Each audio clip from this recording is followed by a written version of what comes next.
फिर किसी ने बताया अभी तो तुम्हें अप्रेंटिस करनी है, तो दिल्ली गए, वहां लेडी हार्डिंग मेडिकल कॉलेज से अप्रेंटिस की। करने के बाद में फिर ये नहीं पता था कि अब रजिस्ट्रेशन होगा लखनऊ। 95 में कंप्लीट हुआ, 97 में रजिस्ट्रेशन कराया। तो ये हमें दिक्कत क्या आई कि कोई समझाने वाला, कोई सुझाव देने वाला या कोई संगठन तब नहीं होता था। जैसे नदीम भाई ने बताया अभी कि एक आईपीए था। आईपीए क्या है कि भाई वो मेंबरशिप ले लो और फिर कुछ करना है नहीं करना है तो वो हो जाने, उनका काम जाने फार्मेसी। तो संगठन से क्यों जुड़ना चाहिए, मैं थोड़ा ये बताना चाह रहा था आपको। संगठन से इसलिए जुड़ना चाहिए कि मेरी तरह कोई भाई हमारा परेशान ना हो, समय पे वो ट्रेनिंग कर ले, समय पे उसका रजिस्ट्रेशन हो जाए, समय पे उसे जो है सारी नॉलेजें मिलती रहे। आजकल तो आपने देखा होगा, आंख खुलती होंगी तो 1000 मैसेज आए हुए मिलते हैं व्हाट्सएप में, पर आपके में कम होंगे, हमारे में तो इतने होते, पढ़ने में भी बहुत टाइम लग जाता है। पर कोई नहीं, चलो मैं भी आपकी तरह था और काम करते करते लोगों के जुड़ते तो जो है मैं अभी आपके बीच खड़ा हूं और आपको मैं चाहता हूं कि मेरा हर फार्मासिस्ट भाई मेरी तरह यहाँ के बोले और सक्षम हो।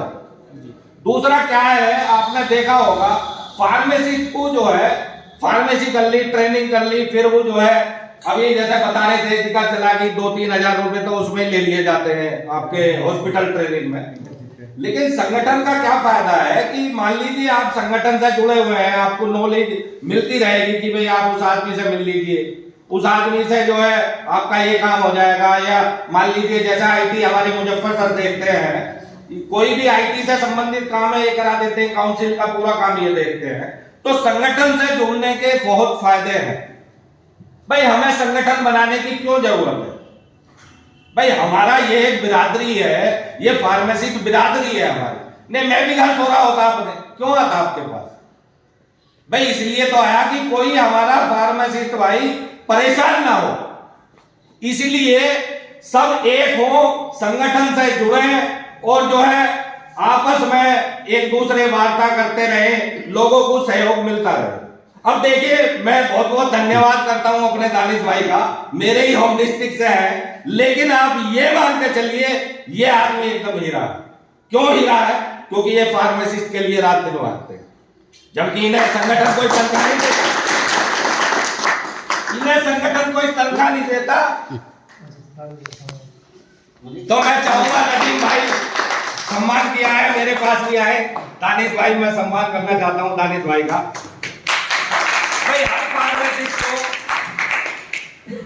हर फार्मासिस्ट को दानिश भाई जैसा बनना पड़ेगा। मैं खुद कोशिश करता हूं दानिश भाई जैसा बने, लेकिन कोशिश मेरी कहीं हद तक चल रही है। भाई ये हम जो है अपने प्रोफेशन के लिए, अपने फार्मेसी साथियों के लिए हमें जाना पड़ेगा, आना पड़ेगा। अब देखो समस्या क्या आती है फार्मेसिस्ट के लिए। मान लीजिए मैंने फार्मेसी कर ली, अब मुझे दुकान खोलनी है, मुझे ड्रग लाइसेंस चाहिए, तो वही नदीम भाई वाली बात कि आप बाबू के पास पहुंच जाते हैं, जबकि हमें जाना कहां चाहिए? जो हमारे भाई हैं, हमारे लेवल के हैं, डीआई साहब के पास जाना चाहिए।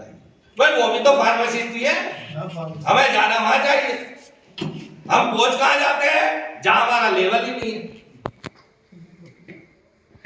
तो लिहाजा आप सबको एकत्रित होना पड़ेगा, संगठित होना पड़ेगा। नदीम भाई है और जो है हमारे अजीम चौधरी साहब हैं, इनके द्वारा महीने में एक मीटिंग होनी चाहिए। सभी आप जो है बैठो एक जगह, अपनी समस्याएं बताओ, जाओ, जैसा होली आ रही है या दिवाली आती है, डीआई साहब से मिलकर आओ, उनका सम्मान करिए आओ, वे लोग आपको पहचानेंगे। हमारे यहाँ क्या होता है, हमारे यहाँ नहीं, जहां जहां टीमें एक्टिव नहीं है वहां ये समस्या है। अब लखनऊ की बात कह लो या बाराबंकी कह लो या प्रदेश में अन्य कहीं जगह कह लो या गाजियाबाद कह लो, वहां हम नहीं जाते लाइसेंस जारी कराने। अगर लड़के ने बोल दिया कि संगठन से आया हूं तो तुरंत विदिन 1 आवर लाइसेंस जारी होगा। ये ताकत है संगठन की।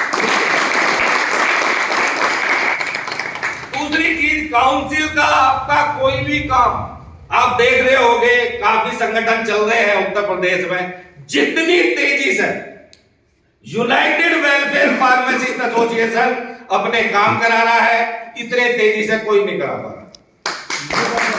तो ये खेल है एक सही सुचारू रूप से संगठन को चलाने की, और इसकी देखरेख आईटी का काम पूरा मुजफ्फर सर देखते हैं, कोषा का काम पूरा बघेल सर देखते हैं, हमारा आईटी प्रदेश का काम सचिन सैनी भाई देखते हैं, और जो है हमारे जितेंद्र सर भी हैं, संगठन मंत्री हमारे राजू भाई जिंदाबाद, ये भी बहुत अच्छे से काम करते हैं फार्मेसिस्ट साथियों के लिए।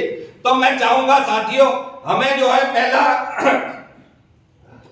एकत्रित संगठित होना पड़ेगा।